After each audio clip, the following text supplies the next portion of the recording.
Dave Nelson, Fedi Dia, David Lockbaum, and Jonathan Greaves.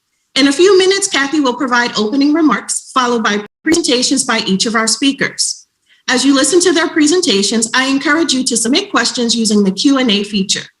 In the Q&A feature, you can select the speaker that you would like to have answer your question, or you can select the general category.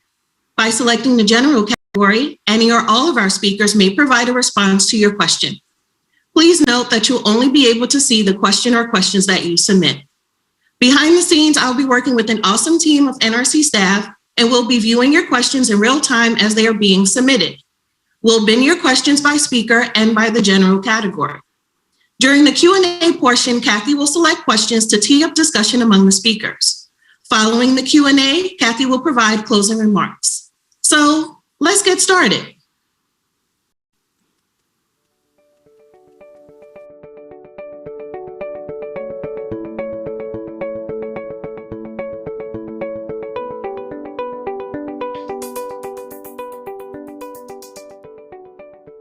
Hello, I'm Kathy Haney, the Assistant for Operations at the U.S. Nuclear Regulatory Commission.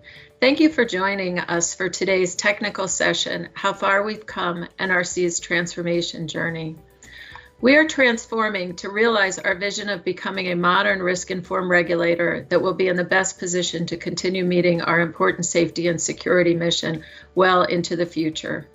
Transformation will help us keep pace with the highly dynamic, interconnected environment in which we operate, and to be prepared to regulate an industry that is innovative and has new technologies.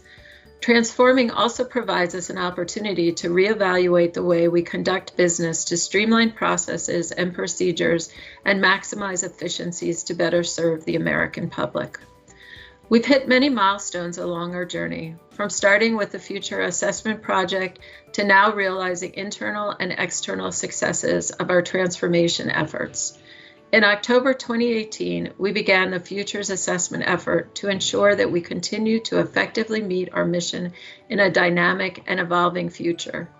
The report described 4 hypothetical future scenarios in which we might operate in the years 2030 and beyond. Having a better idea of potential future scenarios allows us to make better short-term and long-term adjustments, to be increasingly efficient in our work, and to make better decisions. As part of implementing the insight from the Futures Assessment, we sought to engage our entire staff in a strategic conversation about how we could best plan and prepare for the future. The conversation was intended to build internal engagement and tap the collective wisdom of the staff to help shape our transformation strategy. The NRC Futures Jam was held on June 18th to the 20th, 2019. Over the course of 3 days, 73% of the staff engaged in the event by signing onto the virtual Jam platform at least once. Using real-time analytics, active facilitation, and subsequent data analysis, themes arose that became the foundation for our transformation strategy. We used the insights from the Futures Assessment and Futures Jam to identify 4 focus areas for achieving our transformation vision of becoming a modern risk-informed regulator. They are innovating, using technology, being risk-smart, and focusing on our people. To date, we have realized several tangible successes in our transformation journey across all focus areas. For example, the NRC has a best-in-class innovation platform that has already collected over 400 innovation success stories and tapped the wisdom of our agency in 5 crowdsourcing challenges with more to come. In terms of using technology, the transformational work we accomplished in 2019 and in early 2020 prior to the public health emergency helped the NRC workforce to seamlessly transition to full-time telework. This was in part due to the efforts we undertook to modernize and strengthen our IT infrastructure by transitioning our entire workforce to laptops and adapting cloud-based software. In the focus area of being risk smart, we developed and implemented a framework to facilitate focused discussion and consideration of risk across all sectors of our agency, including the technical, legal, and corporate areas. Finally, we are focusing on our people by concentrating on building a 21st century workforce. We're doing this by restructuring and modernizing our hiring program and rethinking how we develop and retain current employees. Our transformation activities included enhancing our hiring program, broadening our outreach and recruitment efforts, and creating hands-on learning opportunities such as apprenticeships in targeted mission areas. We have also implemented online platforms to support career planning and provide access to a wide range of developmental resources and training tools.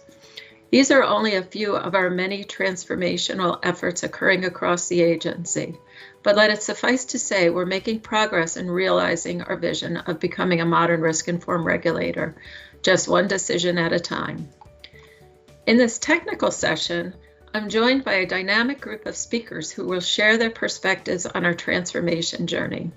First, you'll hear from Dave Nelson. Mr. Nelson is the agency's Chief Information Officer, and he'll discuss digital transformation. Next is Fadi Daya. Mr. Daya is the Senior Vice President and Chief Nuclear Officer at Ameren. Mr. Daya will provide perspectives on how Amergen is using innovation, data, and risk insights to improve nuclear power plant operations. Following Mr. Daya is Dave Lochbaum. Mr. Lochbaum retired from the Union of Concerned Scientists, where he served as the Director for the Nuclear Safety Project.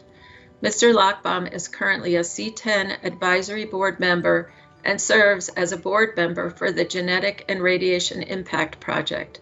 Mr. Lochbaum will provide perspectives on access to NRC data. Our final speaker is Jonathan Greaves. Mr. Greaves currently serves as the Deputy Director for the Transformation Team at the NRC. Mr. Greaves will provide information on the successes and benefits of our transformation journey. After our speakers, I'll open it up for some questions, and we'll also have our speakers answer some questions. Thank you very much, and I'll turn to Mr. Nelson now.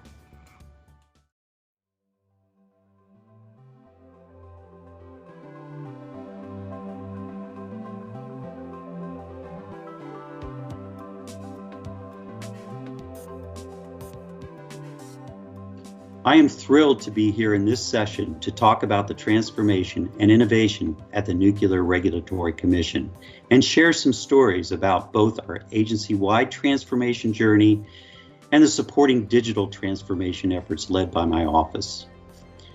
We have directly supported and participated in every phase of the agency transformation. As a partner to our mission offices, we consistently share our perspectives, which help inform our collective strategy and prioritize transformation efforts. Over the past years, we have introduced new technology stacks to support collaboration, communication, and data and tools to provide new insights to support decision-making. One example of our direct support of the agency's transformation was the implementation of a secure media platform to host an agency-wide jam and engage the workforce in a real-time conversation about the future and the most important challenges for the agency. The NRC's digital transformation began several years before the ongoing agency-wide transformation. This was fortuitous because it allowed my office to support a broad range of transformation efforts based on our prior experience and earlier progress. The digital transformation was driven by external factors, which will be familiar to many of you. We were realizing significant budget pressures as we tried to buy down technical debt and modernize the NRC's legacy infrastructure and applications. A digital world had emerged that was leveraging technology to rapidly improve efficiencies, productivity, and process improvement. And new laws, guidance, and even the President's management agenda focused specifically on IT modernization, data accountability and transparency, and people, the workforce of the future. Along with these external factors, we were experiencing a new level of demand from our internal customers, the visionary leaders and engaged employees who realized the central role of information technology and how that would play a part in NRC's future. These factors inspired my office to develop a vision statement to guide our our efforts as we work diligently to address the demands before us. In our vision, we committed to being a valued business partner, not just a corporate IT service delivery organization. Our digital transformation strategy was focused on 3 areas: transforming service delivery, modernizing the NRC infrastructure and platforms, and leveraging technology to improve business process and data-driven insights and decision-making. In the first area of transforming service delivery, we recognized that vendor management and relationships were a critical area of focus. To gain the most efficiency from resources in a multi-vendor environment, we discovered that it's important to establish a collaborative culture with our vendors and focus on shared success and service delivery outcomes. We met with the executives of our new partners and established clear expectations for how we would like to operate. And we introduced forums that allowed transparent dialogue regarding goals and collaborative problem solving to address challenges. We also challenged ourselves to design delivery and deliver services with customer experience in mind. We introduced new service delivery models and concepts such as human-centered design, journey mapping, and other agile development techniques to focus on the full service delivery experience and improve the quality and speed to market of service and products. In our next stage of modernizing IT and enabling platforms, we developed a cloud smart strategy and began leveraging the proven advantage of cloud infrastructure. Some of our most critical applications were migrated in this early phase to the cloud, such as high-performance computing, to take advantage of the ability to rapidly scale and support the complex modeling and risk analysis required to support our important regulatory, safety, and security mission. We migrated our expensive to maintain on-premise email services to the cloud and added collaboration services, which redesigned and enhanced our aging legacy network infrastructure to support these new services. The NRC's aging and end user equipment was replaced with standardized modern laptops and images, while we introduced secure Wi-Fi throughout our facilities to support collaboration and mobility. These modernization efforts served us well in the last year as the agency took the necessary precautionary measures to protect its entire workforce during the COVID-19 public health emergency.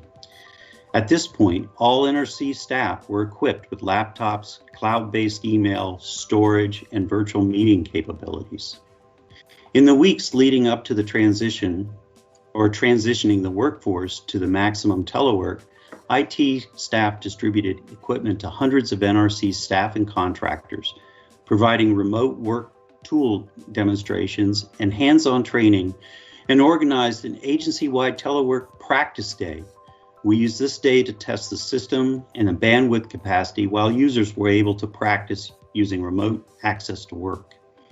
Bandwidth and monitoring was also increased as we moved toward full-time telework status. These proactive approaches allowed the NRC to immediately transition into a fully remote work environment without disrupting its mission. The NRC provides oversight of commercial nuclear power plants in the United States through periodic inspection. NRC inspectors must perform detailed field inspections in an industrial environment while accessing reference materials and recording inspection details. Replacing physical binders and drawings with instant access to a library of data through mobile tablets and tool sets improves the pace of the inspection process and the speed of the emergency response. To accomplish this, we established work groups to gain critical insights from our inspectors and to explore new ways to leverage mobility platforms to support their important on-site safety and security work at these large industrial scale facilities. In our third stage of digital transformation, we've been leveraging technology and data to improve the way we work by identifying opportunities to work smarter and realize added efficiencies through the implementation of information technology solutions. A robust set of powerful business intelligence tools and a data warehouse architecture and strategy were introduced to support analytics across the agency and to provide new data insights and support decision-making. The agency's paper-based concurrence process was also assessed, and we launched an initiative to automate workflow, bringing us the benefits of efficiency, consistency, and transparency as these work products were developed and approved. Electronic access to information is vital to the support of the agency's evaluation, analysis, and decision-making. Between 1975 and 1999, the agency had accumulated decades of licensing, inspection, enforcement, and oversight records that were stored on microfiche, making them very difficult to access. The NRC has improved access to these documents by using advanced computer visioning and artificial intelligence software. This initiative reduced the time for agencies' stakeholders to retrieve information and vastly improved the readability of the image quality of historical documents.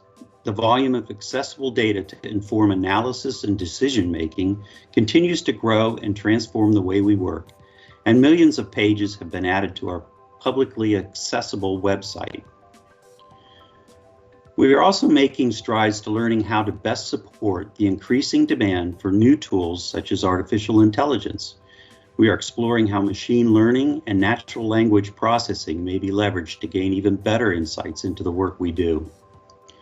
Throughout the execution of digital transformation, we recognize the importance of promoting a culture of change for the staff to leverage technology and improve our ability to achieve the mission. The tools we use to promote technology adoption were also built with customer experience in mind. I believe our agency and the digital transformation are already extremely successful, and we are now in a better position not only to adapt, but to thrive in this dynamic environment. While recognizing the successes we experience in modernizing our IT infrastructure, it's clear there's more work to be done. As we move forward, it will become increasingly challenging to identify and implement strategic investments as we strive to balance budgetary constraints and the desire to modernize technology in support of the agency's larger transformation efforts. As a result, we are focusing on ways to enhance our strategic planning efforts to develop an IT portfolio based on an informed and integrated decision-making process.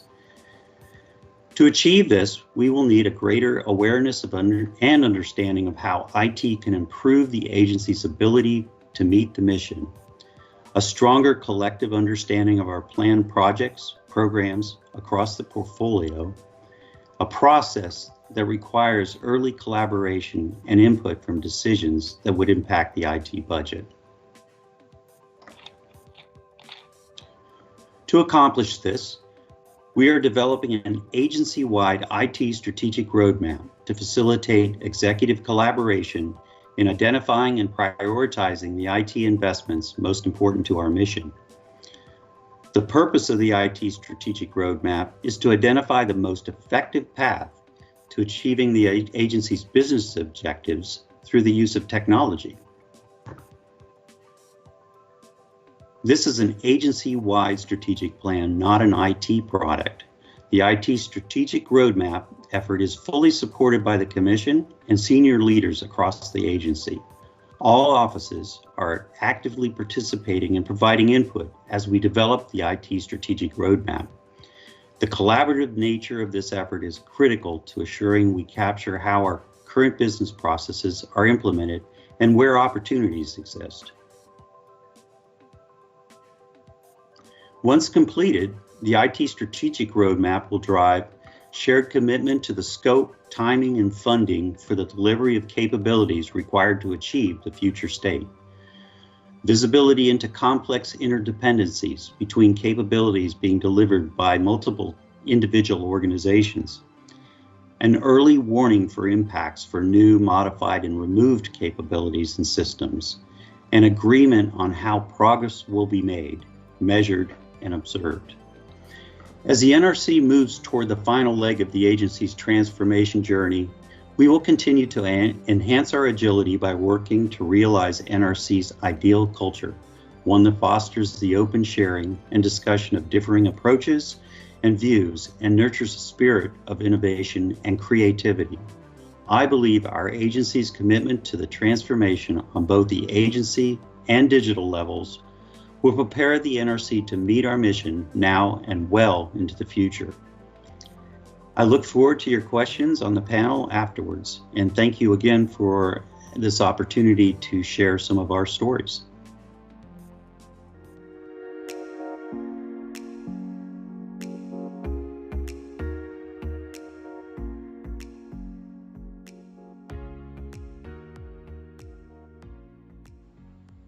Good morning. I'm Fadi Dia, the Chief Nuclear Officer for Ameren. A few years ago, we formed an Ameren Innovation Team along with an Innovation Hub. Callaway, our nuclear plant, took on a number of innovation initiatives. Today, I'll be talking about two of those initiatives. The first one is related to the use of wireless remote sensors, that's vibration sensors, as well as thermal performance monitoring sensors. And the second one is related to the use of virtual reality to conduct training. Remote monitoring with wireless sensors is important in improving predictive maintenance of plant equipment. And so we started with installing vibration sensors on large motors for important equipment, such as condensate pumps and heater drain pumps. As a result, we improved continuous monitoring of our equipment, improved safety of our coworkers by not having them climb on scaffolding to take daily or weekly or monthly readings, and found equipment issues in a proactive way. Two examples of finding those equipment issues in a proactive way. The first one was on the isophase bus duct cooling fan motor. We had increased vibrations on that, and then circulating water pump we also had increased vibrations on that. So we took those early indications and corrected those equipment conditions. So we were able to proactively correct the equipment conditions and prevented unwanted equipment failure. Also saved us the cost associated with failed equipment. In addition to the sensors for vibration sensors, we also installed thermal performance monitoring sensors. And that allowed us to take thermal losses data every 10 minutes instead of every month, and improved our coworker safety, again, by not having them take the data manually in the plant. And overall, this resulted in ensuring peak thermal performance of Callaway, and in the process helped us better serve our customers. Here on the left, you will see a gradual increase in vibrations with our circulating water pump. We took the pump out of service and corrected the condition, and we avoided unwanted equipment failure and associated cost. That's on the left. On the right, you'll see a sudden increase in vibrations on our isophase cooling fan motor, and we found a cracked weld on the mounting plate and corrected it. Again, just like with the circulating water pump, we avoided unwanted equipment failure and associated costs. Those are a couple of examples where we were able proactively find the equipment issues and correct them in a timely way. Additional more pictures. Here you'll see on the left, you'll see pictures of the wireless vibration sensors. In the middle, you'll see a picture of the pressure transducers with remote wireless sensors. And then on the right, you'll see pictures of the thermocouples and resistance temperature detectors with wireless sensors.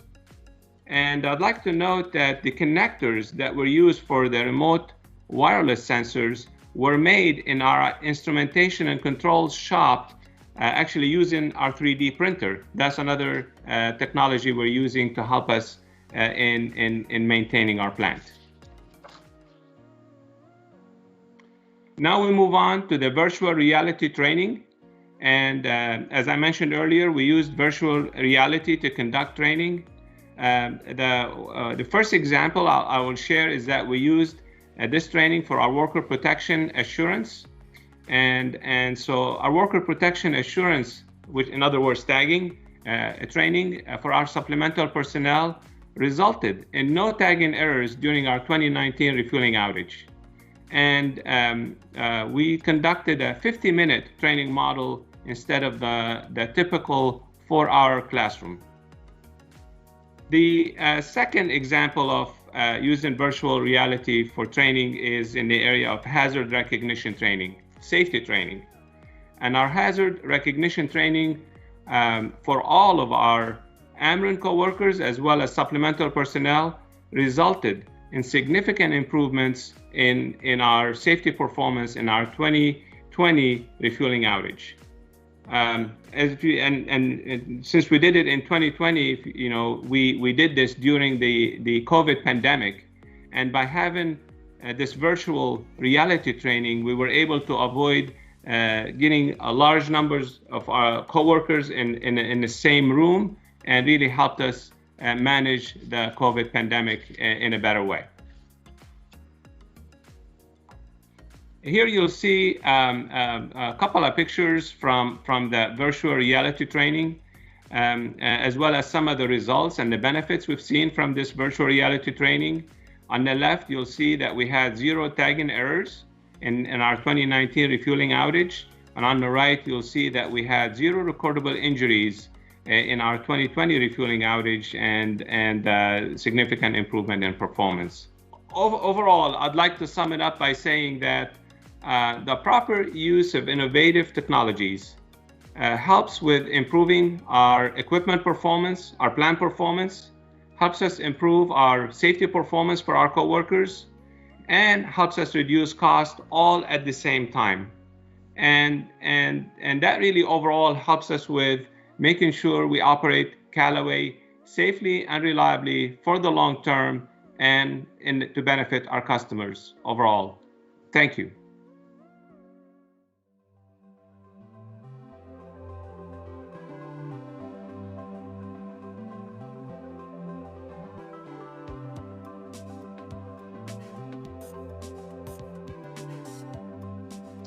Thanks. I appreciate this opportunity to provide a public perspective on the NRC's efforts to provide appropriate access to nuclear safety data, particularly since commendable progress has been made while more progress remains before this journey is completed. Years ago, the NRC's public document room allowed you to view agency records stored on microfiche. Today, Adams allows you to find and view lots of agency records online. Years ago, members of the public were not allowed to speak at most public meetings and seldom could view materials being discussed at the meetings until weeks afterward. Today, the NRC conducts 3 categories of public meetings. The public can ask questions or express viewpoints in varying degrees in all 3 meeting types. Back then, the NRC often did not issue a notice about a public meeting until after the meeting was held. And notices issued before meetings often contain vague descriptions of their purposes, such as, quote, to discuss items of mutual interest, end quote. Today, the NRC posts notices of upcoming meetings on its webpage. The notices contain links to records about issues to be discussed during the meetings. And many meetings, even before COVID, enabled members of the public to participate remotely via teleconferences. Back then, it cost you to attend the NRC's Regulatory Information Conference and its reactor water safety meetings. Today, the annual reactor water safety meeting is merged into the Reactor Regulatory Information Conference with no registration fee whatsoever. So considerable progress has indeed been made on the NRC's transformation journey for data access. But the journey is far from over. The public cannot trust the NRC to properly conduct meetings and make agency records publicly available in a timely manner enough of the time. More than 3 years after 9/11, the NRC used this national tragedy as an excuse to improperly withhold agency records from the public. By improperly keeping these records from the public, the NRC made a mockery out of the Administrative Procedure Act by denying the public meaningful participation in licensing actions. The NRC's improper coziness of industry has worn very thin. Even if accused of being too cozy with the public, the NRC would not be convicted. 9 months before flooding melted 3 reactors at Fukushima, the NRC required upgraded flood protection for the 3 reactors at Oconee in South Carolina. But it did so in a document hidden from the public. The secret confirmatory action letter was wrenched from the NRC's clutches by a persistent reporter using federal law. When the NRC conducted its annual public meeting near Oconee about 5 weeks after Fukushima's flooding, it did not mention steps underway to better protect against flooding hazard at Oconee. There's no legitimate excuse for the NRC's silence on this subject at that time. More recently, the NRC secretly met at its headquarters with several of its industry buddies in a non-public 2-day workshop about subsequent license renewal. And the materials discussed during this secret workshop were not placed in atoms where they might have been seen by the public, but were instead hidden in a cloud and shared only with the chosen ones. Beyond Nuclear's attorney submitted a FOIA request for the records. With more than 5,000 pages and 2 years later, the NRC still has not released all the materials from this meeting. The month following the secret workshop, I was invited to share views about subsequent license renewal with the NRC commissioners. I wish I'd have been privy to the information discussed at the secret workshop to inform my comments that day. Almost every other external stakeholder at the commission briefing had participated in the secret workshop the previous month, or had another member of their organization attend in their stead. But not me or anyone else from UCS or the public was invited to the secret workshop. The NRC must stop treating the public as tokens, invited to participate only when necessary to provide the illusion of openness and transparency. It's a shameful sham that the NRC must stop. The NRC touts its principles of good regulation far more often than it actually follows them. The NRC's openness principle is simply a joke that was never funny. The public has no reason to trust the public to conduct public meetings properly and to make appropriate information publicly available in a fair and timely manner. The situation is dire, but not hopeless. The strides the NRC has taken along its transformation journey demonstrate that the agency can achieve tangible gains. The NRC needs to pick up the pace along its transformation journey and stop backtracking and detouring into cul-de-sacs. Thank you.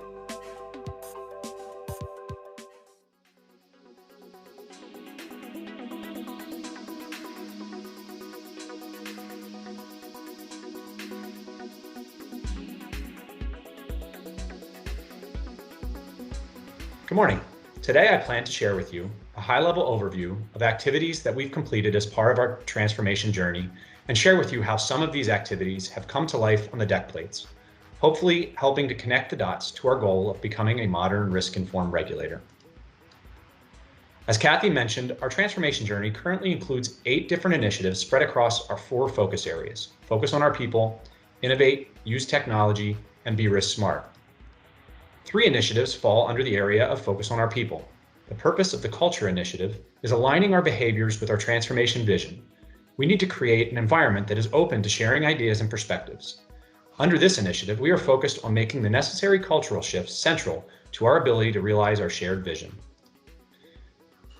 The entire agency is involved in this initiative, beginning first by providing feedback through a first-of-its-kind culture survey. With those and other survey results in hand, the initiative team developed a culture improvement strategy that includes agency-wide efforts that will enable sustainable change over time. The team is working with the offices and regions as they develop their own improvement plans that include additional areas for improvement based on data specific to their office or region. The Career Enhancement Initiative provided an interactive guide of the agency's human capital tools that will help NRC employees inform and support their own career paths. Over 340 staff have accessed the tool to date to use direct links to policies and resources such as OPM resume writing classes and other guidance that explains the why and how behind many of our human capital programs. The Employee Journey Initiative, our most recent, is a follow-on to career enhancement and is focused on clarifying career paths based on future workload needs to drive employee retention, engagement, and development. Their interactive tool was just released to the agency in January. In the future, the Employee Journey site will be made available on the NRC's public website, highlighting our agency as the employer of choice. Of course, in addition to these activities, which were driven by our initiative teams, numerous accomplishments have been made across the offices and in the regions that support this area of focusing on our people. One success I'd like to mention is in the area of knowledge management. Historically, each region had conducted weekly knowledge transfer sessions to share information with inspectors on a variety of topics. An inspector in Region 1 questioned why these sessions were done independent from the other regions and instead suggested that we could share information more broadly by conducting cross-regional sessions. He entered the idea into the innovation platform, and in short order, a team was formed using the Open Opportunities platform through USA Jobs, and the idea became reality. For the last 12 months, these weekly sessions have been attended by hundreds of NRC staff and recorded so that the knowledge can be captured and shared with the next generation of inspectors. Other benefits of this innovative solution include improved cross-regional consistency and resource savings, all while improving training quality. Two initiatives fall under the area of Innovate. The Signposts and Markers Initiative team focused its efforts following up on the work done under the Futures Assessment report and identified a variety of markers denoting external factors that will have the greatest effect on the agency's future and developed a dashboard to measure and track those indicators to support strategic decision-making. These signposts and markers have informed our FY22 budget and strategic workforce planning activities and are accessible to agency leaders to inform any decision that would benefit from a better understanding of our external environment. For example, information included in the dashboard helped inform Region 1's decision on determining the lease length for their next office building by helping them to better understand when a future decision point could occur. As described by Kathy previously, the Innovate NRC 2.0 initiative designed and implemented a best-in-class program to help create a culture that supports an innovative mindset. I appreciated Mr. Lochbaum acknowledging progress we've made in the area of openness over the years, because one of over the 400 successes captured in the platform I'd like to highlight was a regional idea to improve the effectiveness of our public outreach for stakeholders in the vicinity of operating reactor plants. Each year, the NRC holds public meetings for each of the nuclear power plants in the country to discuss the NRC's assessment of plant performance for the previous year. For many of the plants in Region 1, for example, the NRC conducted an open house style meeting to allow for an open dialogue with members of the public. Due to the location of several of the plants in remote areas and frequent good performance, extremely low turnout of members of the public had been experienced for several years. This resulted in resource expenditures due to travel and staff time that didn't result in effective engagement with the public. In order to improve in this area, members of the team explored a means of doing these meetings virtually, including grouping of sites into a single meeting so that more information could be provided to stakeholders. As a result of the team's efforts, more effective engagement of the public and state and local officials was experienced by providing a more thorough exchange of information and an alternative to traveling to a remote site. When the idea was being developed, the number one priority was to improve the effectiveness of our public outreach. We asked ourselves, how could we engage more people and make our meetings more accessible? Feedback from our first run of this style meeting was very positive, and we've since expanded the use across the regions. Sharing this success through the IdeaScale platform allowed others to benefit from the learnings of the team. In fact, this year, assessment meetings for every plant in the country were conducted virtually.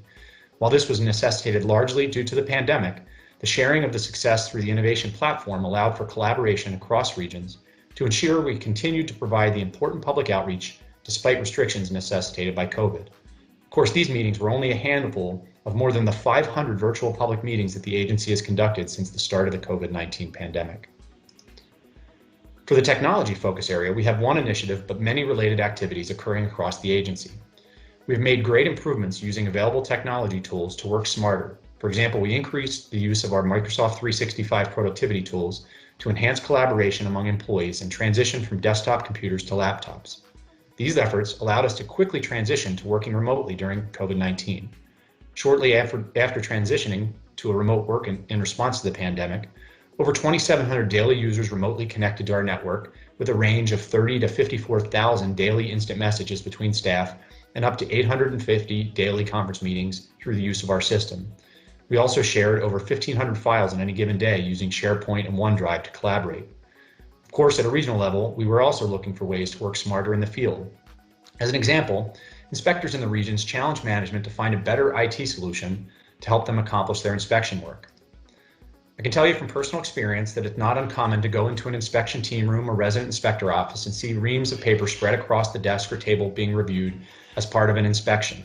While the picture here was taken in the 1970s, it could just as easily have been for the past few years. In response to the challenge posed by our inspectors, we focused on equipping them with modern tools to allow for better collaboration with other inspectors at the site or in the regions or headquarters. This has enhanced our activities in a number of ways, including more prompt support in the field, being better prepared for emergency events, and allowing inspectors to more efficiently conduct their business. Previously, if an inspector had a field observation and needed information from a licensee's drawing or procedure, they would need to go back to the resident office to access the information and then likely go back into the field to continue to inspect. If they needed support from a regional subject matter expert, they could have taken a picture with a traditional digital camera, gone back to the resident office to download the picture and email it to the regional or headquarters staff member to get the support that they needed. Instead, with the 2-in-1 devices you see here, the inspector can make a field observation, access licensee documents real time, and even engage with regional subject matter expert in the field via Teams. In a matter of minutes, they would have likely resolved the concern or had a better informed question or observation to pose to the licensee. And while this dead time might not seem like much, it certainly adds up across the thousands of inspection hours conducted by our inspectors throughout the year. For the risk focus area, we have 2 initiatives. The Process Simplification Initiative is focused on making the day-to-day work of the agency more efficient by enhancing guidance and instructions for job-related tasks, streamlining workflows, and encouraging the use of modern information technology capabilities. To date, improvements have been identified and implemented in the document development and concurrence processes, and communications and new procedures have been issued to address these process improvements. For example, the staff is using the newly developed and implemented process for the Emerging Medical Technologies rulemaking. With this new process, the staff has been able to reach early alignment when developing the document. The Be Risk Smart initiative team developed a framework that gives staff confidence in accepting well-managed risks in our decision-making without compromising the NRC's mission, and is applicable in all areas of the NRC, including the areas of corporate, technical, and legal support.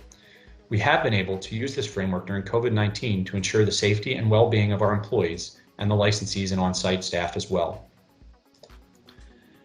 The ROP is the NRC's primary means of ensuring that commercial nuclear power plants are operated safely, securely, in accordance with applicable regulations. It has been and remains a risk-informed process. For example, our inspectors routinely use risk insights when identifying inspection samples. The program is also designed to ensure our resources are focused on areas of increased risk significance, and when issues are identified through the course of our inspection, it is such that more resources are spent reviewing and resolving those of increased risk significance. In short, reactor risk is understood and integral to the program. What becomes more difficult is involving other risks such as personnel safety, reputational risk, or legal risk in our decision-making. Recognizing the importance of protecting the health and safety of our inspectors and site personnel, thereby protecting our critical infrastructure and supporting the nation's efforts to limit the spread of COVID-19, resident inspectors at each of our sites transitioned to a telework status in March of last year. However, because resident inspectors have a unique and vital role for regulatory oversight on the front lines of these plants, they continued periodically visiting the site at a minimum of every 3 days, performing various plant status walkdowns and inspections, and in particular ensured they were on site during periods of heightened risk. In a cooperative way, management for our licensees provided our inspectors access to the various networks and computer applications, just as if they were in their normal offices, such that we maintained an ability to independently review plant status by remotely viewing various plant parameters. While a typical day for the resident inspector starts out with a physical walkdown of the plant control room, while we were working remotely, we were in many cases able to remotely observe key plant parameters, independently verifying that the plant continued to be operated safely. Notwithstanding our enhanced remote capabilities, resident inspectors were on site periodically and in particular during periods of increased activities. For example, plants across the country shut down for planned refueling outages in the spring and fall, and our resident inspectors observed various outage activities focusing on those of higher safety significance, such as startup and shutdown of the reactor and reduced reactor coolant system inventory. As the pandemic progressed, we partnered with our program offices to develop dashboards which allowed managers to make data-based decisions on when to increase on-site resident inspector presence or resume team inspections. I highlight these activities because I think it truly reveals the agility of our staff, and the Be Risk Smart framework allowed and encouraged us to spot the opportunities and challenges associated with the various decisions we needed to make, manage those that we could, act on the information to make our inspection decisions, realize the result of those decisions, and then reflecting on those results to teach others by developing and sharing lessons learned. As I mentioned earlier, we are on a transformation journey, one that started a couple years ago but will continue into the years to come. The few dots that I've tried to connect for you today are just a small assortment of the accomplishments, both large and small, that staff across the agency have made. I would encourage you to stop by our Transformation Digital exhibit and hear directly from some of our staff members on many more successes in these focus areas. More importantly than any of those individual successes, the commitment of our staff across the agency to look for ways to innovate, focus on our people, adopt technology, and be risk smart is demonstrative of our continued commitment to becoming a modern risk-informed regulator. While we know we have accomplished much already, there is more work that we will continue to do to realize our vision. Thank you for your time.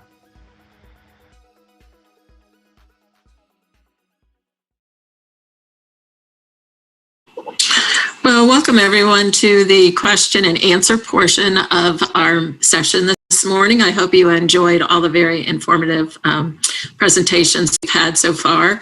We've been getting a lot of questions in, and we'll try to get to as many of those as we can over the next, I think it would be about 27 minutes. I would just like to comment first that we did receive some questions about challenges starting out with tech support. And we're looking to see how we can get you the best support that you can. But for some of you, you may have a chat in the bottom right-hand corner that's listed as tech support. So I would try that first. And if I get more information during the session, I'll certainly relay it on to you. So let's start with the first question, and I'm going to direct this to all the participants here. I think, not participants, but all to the panelists.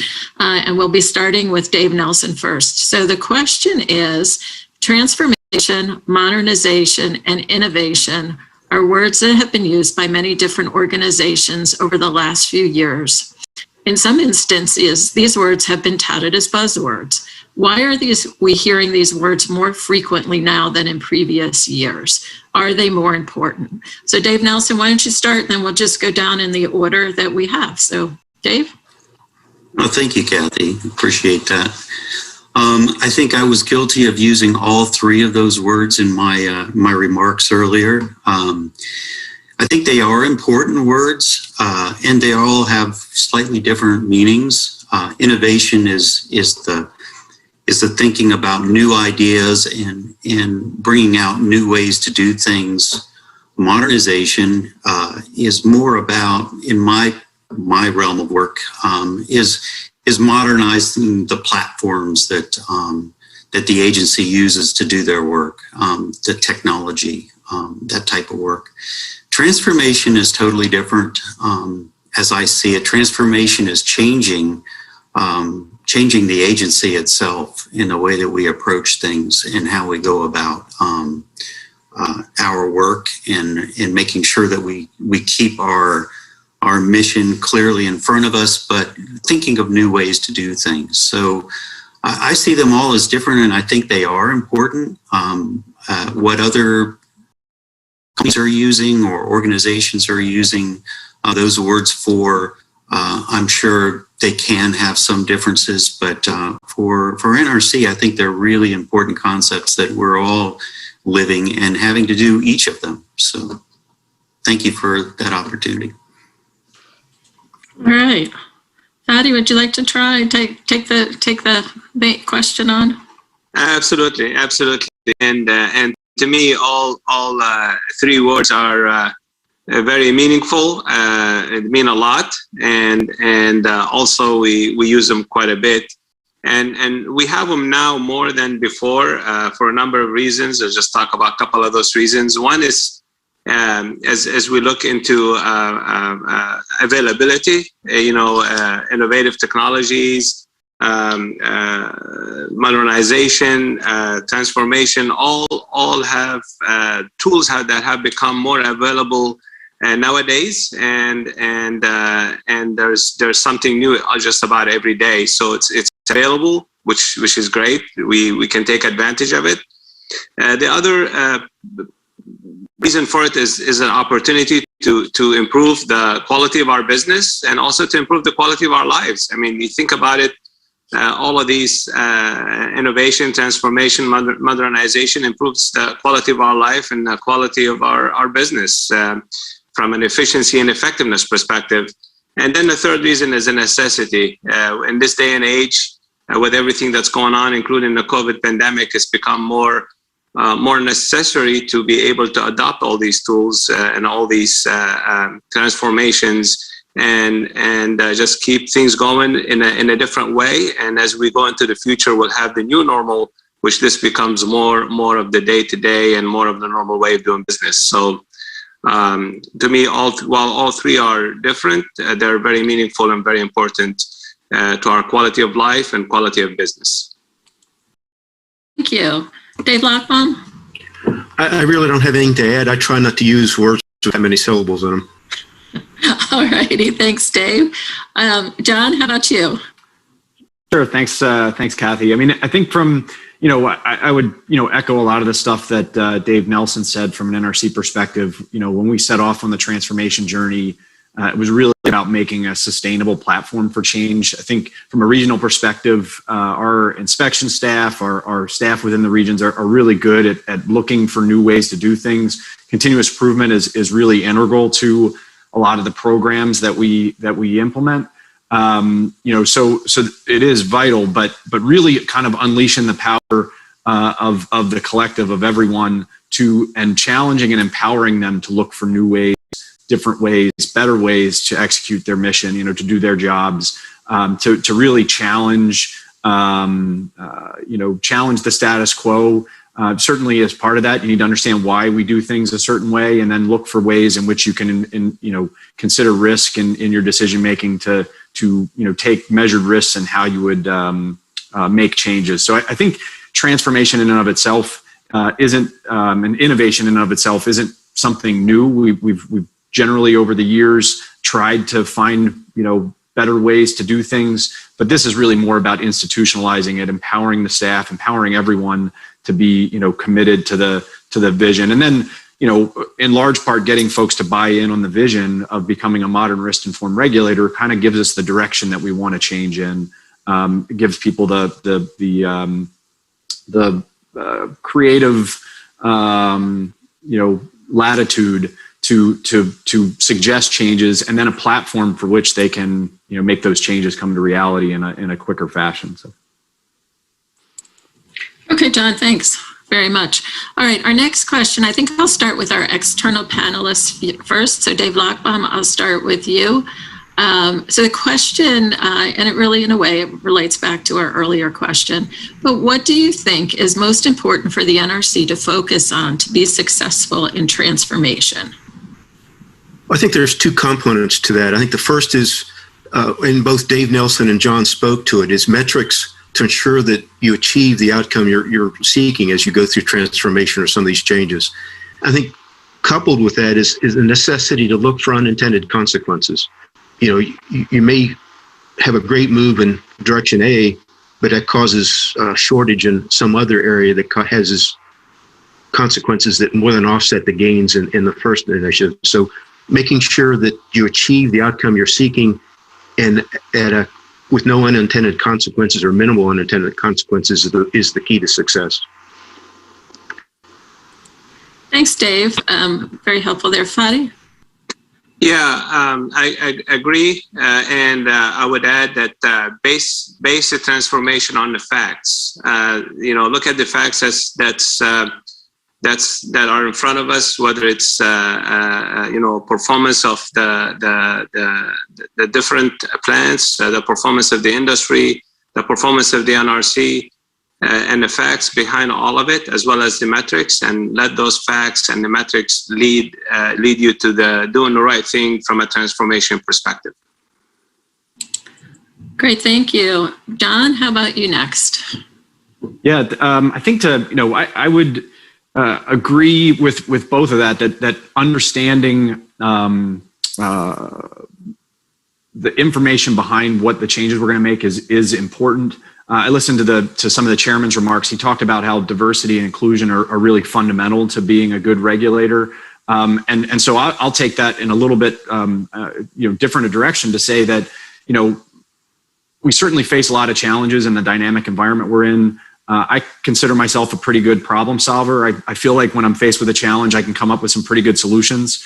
But the solutions that I could come up with pale in comparison to the solutions that we could come up with if we unleash or harness the abilities of 2,700 plus staff members across the agency. So, really having a platform to crowdsource our solutions, allows us to get some of that information to consider a variety of perspectives across the agency, folks that rather than coming up with a solution in our one little silo or tunnel, we can really gather a wide range of data. So and consider that when we're creating the solution. So I think really unleashing the power of all of our staff through a number of the activities we're doing is really an important focus. Thanks, John. And Dave Nelson. Okay, thank you. I also believe that the metrics are very critical and important to us in understanding where we've gone and sort of projecting where we'd like to go. I think it's important, as I mentioned before, to really keep our mission in mind, the critical safety and security parts of our mission. But then where I would go from there is, I think communication and our workforce are probably the most important parts to being successful in our transformation. As John mentioned, diversity of ideas is important, but just communication so that we're all truly on the same page, looking at the same goals and understanding what it is we're trying to do. So I really think the people and the communication that goes with that are really what's going to make us successful. All right, thanks, Dave. And I'm not going to let you off the hook because I'm going to start the next question right off to you, and then I'll give John the opportunity to weigh in if he would like, and then our external panelists if they would want to, because this question I think is a little bit more directed towards NRC as well as the next question. So it's a very simple one. What's your definition of modern? Since the term came into NRC's vernacular several years ago, modern has never been defined and is inherently subjective. It seems that the NRC has largely interpreted modern as using new technology to perform its mission, but it does not seem to be uniformly implied of terms of how it regulates, such as having a modern view of nuclear risks. And this is why, Dave, I'm going to let you kick off because I think you covered a little bit of it in your presentation. But then I'm going to let John finish it off in talking about the nuclear risks. Yeah, thanks again. Yeah, I think modernization I did use in my presentation and in my first response it's really an important element of a digital transformation and really looking at your platforms and making sure that you're doing things wisely from a technology perspective. But I think modern in the way it's used across our agency is much broader than that. I think it came into the questioner accurately picked up on our use of that term several years ago because it became part of our conversation when we started to look at what was going on around us in our environment, in the energy environment, in government, and really looking for those keys. John mentioned earlier the work that we did in the area of identifying milestones and markers for us to kind of get an idea of where our environments are going. So I think modern is understanding what is happening in our modern environment and understanding how we as a regulator have to work within that environment. Thanks, Dave. And John, would you like to take that more towards the view of having a modern view of nuclear risks? Yeah, I can. So, our view or our understanding of risk to power plants or materials users certainly evolved over the years. We've looked differently at it. I think when you talk about the Be Risk Smart, if I want to talk specifically about risk, the Be Risk Smart framework really provides one thing that it really provides well for us is a common framework, a common terminology from which we can communicate risks, and that can include a variety of risks. So reactor risks is something that we understand, but that continues to evolve as we learn more through operating experience, through different engagements with stakeholders.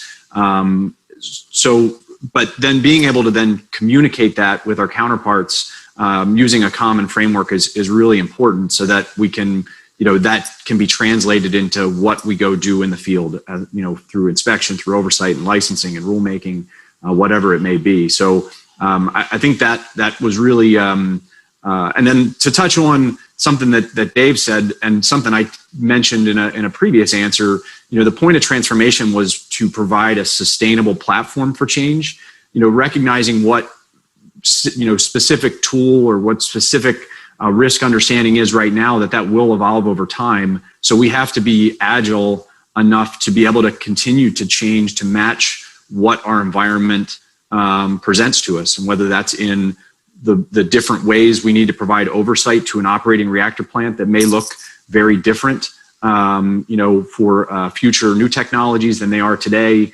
Our agility is really key. And that, stems out of building this kind of sustainable platform for change. Good, thanks, John.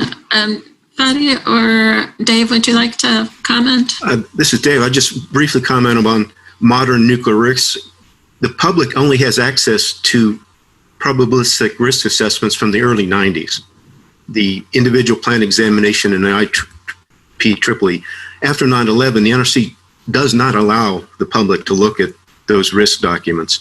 The risk information has evolved, but the public is still stuck in the 20th century looking at that. So there's a disconnect between risk-informed regulation and the amount of the information about risk that the public can access.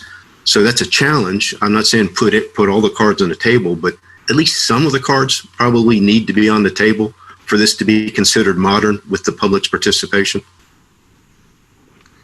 Kathy, nothing else to add from my end. Okay, great. Thank you.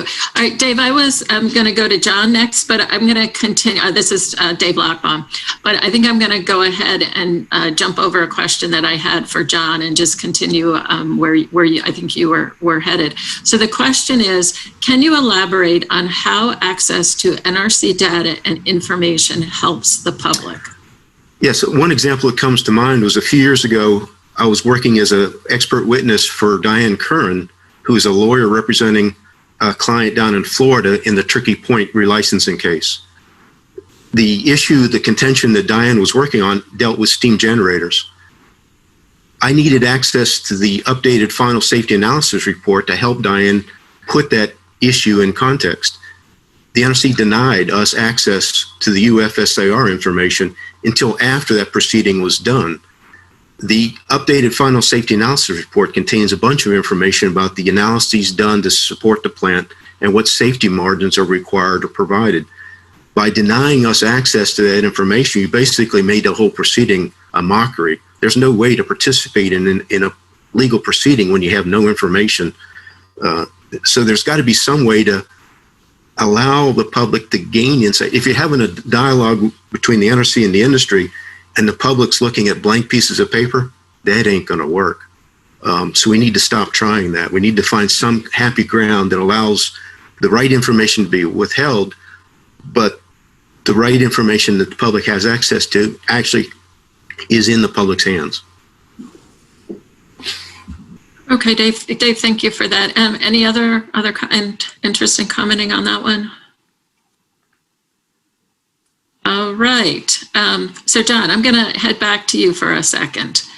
And the specific question for you would be, since all transformation requires a culture shift, How are you shifting the culture around utilizing risk insights and focusing on the most risk significant issues? So, so I think I'll build off of the question that how I started answering. I mean, one, we have to have a good understanding of what the risk significant issues are. A lot of that comes from our evolving understanding of operating experience of how these plants are designed and operated. Let me use a specific example, even from the pandemic. When we transitioned to our inspection, staff to largely working remotely, what didn't stop is our understanding and appreciation that we still needed to be on site, in particular during risk significant, periods or evolutions. So understanding what was going on at the site and then making sure that our inspectors were there to independently observe was a key aspect. So, I think from a culture shift standpoint, I think there was probably some, bit of a shift in recognizing, if I stick with that example, of being remotely and kind of doing some of our initial plant status remotely, that required a bit of a culture shift. Where do we get information? How do we get information? How do we communicate with the staff? But then still recognizing how important it is to be there on site and making sure that our inspectors were there when they needed to be. So, I think a lot of it involves understanding what your culture is, and then identifying where you want to see shifts or where you want to see improvements. But from a risk standpoint, I think it's just, our inspectors have a tremendous amount of knowledge and experience and can really leverage that to identify when they needed to be on site and things, of that nature. So if I, just use that kind of example, that would kind of sum it up for me, I think. All right, thank you, John. All right, Fadi, I'm coming your way. What role do new nuclear engineering graduates and young engineers play in America's innovation journey? And what nuclear engineering graduate programs does Ameren collaborate with most closely? Yeah, thank you, Kathy. I'll start with the role. The nuclear engineering graduates and young engineers definitely play a huge role in our Ameren's innovation journey. And I would add that the best innovation comes from really having, going back to diversity, having a number of different perspectives in the room and making sure that we build on each other's ideas. And the best innovation that I've seen comes from a team effort, whether it's engineers or operators or maintenance technicians or trainers. The more diversity you have in the room, the better innovation we have. And so that what I would advocate for is a team effort with basically a diversity and perspective in the room to get the best innovation effort. As far as nuclear engineering programs that we collaborate with, we're in Missouri, so we collaborate with the University of Missouri system in Missouri the most, but also we're open to other graduate programs that are out there, and we have our coworkers really from all over the country, and some from around the world, which is amazing. Thank you for the question. Thank you. John, would you want to comment on what NRC, really that same question pertinent to NRC, please? Yeah, absolutely. I mean, I would want to highlight one activity that just started for the NRC last year, and that's our NRAN, or Nuclear Regulator Apprenticeship Network program. It really was an innovative way of being able to bring new staff, young engineers on board, and get them to experience everything that the NRC has to offer to build them out as fully valuable resources. I mean, I think that this new bringing in new staff into the NRC is really vital. If you look at demographics, which are similar to what a lot of the industry is experiencing, we would expect a number of retirements over the next few years. So really cultivating the crop, so to speak, to use an analogy, of our next generation is really good. The NRAN program allows our new staff to do apprenticeships in a variety of different offices. That rounds out their experience. We had a number of NRANs in Region 1 just this past fall, be able to get some experience being resident inspectors or reactor inspectors, but then they can go to headquarters and learn about licensing, about research. so that ultimately when they identify the career path within the NRC that is most beneficial or most in line with their career goals, they really have a better understanding of everything the NRC has to offer and everything the NRC does to meet its mission. So, that was really a very good innovative solution of how we would develop the next generation, and we'll continue to apply, effort in that area. Thank you, John. All right, Fadi, this one is coming back your way. Do you see any regulatory impediments to regulatory technology transformation? I do not, and the basis for this response is that, clearly we will base the nuclear reactor technology transformation. We will base it on a sound technical facts, sound technical basis. We'll make sure it's safe. And as long as we continue to work in that arena of using sound technical facts, the making sure it's safe, making sure that it's sustainable, and the collaboration and communication with the regulators, I don't see any impediments for our future. And we have to have reactor technology transformation for our future to really be able to serve society and ensure better quality of life. Great, thank you. All right, Dave Nelson, question for you. How has NRC maintained its digital infrastructure given the increase in internet bandwidth used at the agency and across the U.S.? Are there any lessons learned from other federal agencies or commercial organizations? Well, Kathy, we've continued to evolve our network over the past year. We had pretty strong controls as far as how to access our network to make sure that that was safe and secure. But we did have to we had to increase our bandwidth. We had to increase our oversight and monitoring of that bandwidth to really know what was going on, so that we could predict and react to any kinds of and actually engineer additional solutions to balance those network resources that we have. In fact, we've even established some redundancy in that network that allows us to throw it back and forth between our regions and our headquarters on different paths, much like the telephone companies do. So it's important.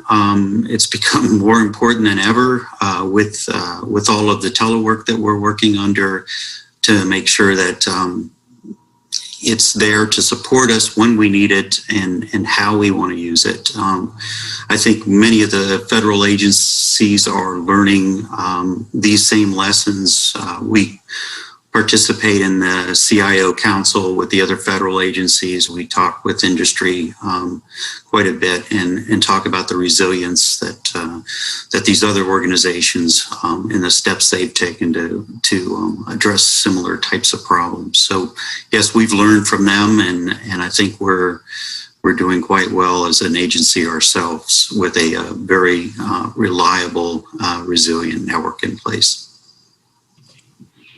Thank you, Dave, for that answer to that question. And earlier I said we had, I think it was about 28, 29 minutes left for questions. I think the time has gone very fast for me. I'm not sure about the panelists who've been answering the questions, but I want to bring our session to a close. What I found particularly interesting was just that this aspect of transformation and the importance of being innovative just goes across all of the lines throughout all of our stakeholders. And I think we're all committed to making progress in this particular area. I'd like to give my thanks to Doris, who opened the session for us, and she had a team working with her on getting us all ready for this. So very much my thanks and appreciation to all the work that she's put in behind the scenes. So I hope everyone that has been able to participate in this session has learned a little bit more about NRC's transformation journey and about a little bit about industry's transformation journey. And while we've achieved some tangible successes, we're always going to continue our efforts to innovate and modernize our program and processes to better serve the American people. If you have questions, please contact us at the email address that you should be seeing on the screen. And thank you again for joining us. And if you do want to learn more about our transformation journey, please visit the digital exhibit, The Future is Now, an interactive timeline. And please enjoy the rest of the work. And again, thank you very much for joining us today. Have a great day.